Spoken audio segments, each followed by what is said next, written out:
Ya wan me moni a tu de pa mai ane le mai mo le fa fonga mai o le tunu. E longo a tala i le vai te mina tu la i mai foi tu pua malana fai ngā malo.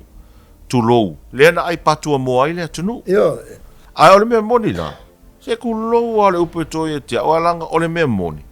O lo ai fala lo o ai o fa ta o mo o muri o mo vai atu le tapo le mai mo mal fa fonga mai o le tunu. O le tulanga na e le ngata la o muri o mo. Ai o mo me o pa o Mamoi? O mamoi. Ona o mai lole ave fai mo me o kale. A fale o lo.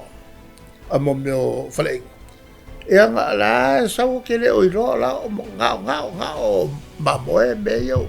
O pa o mamoi vo le nga o. E le mo keep mai nga fa peale o mamoi. A pa o mamoi. Wa leila se option nga ikanga ka fai pisingi singa il sioki o le mo le o ingi. Yo. Ole ni me o manka penga o mai tato whainga malo le chapipi. Sao le lei? Ia, wala e se o mai whātau o fiai, o lai whāulu whare mai.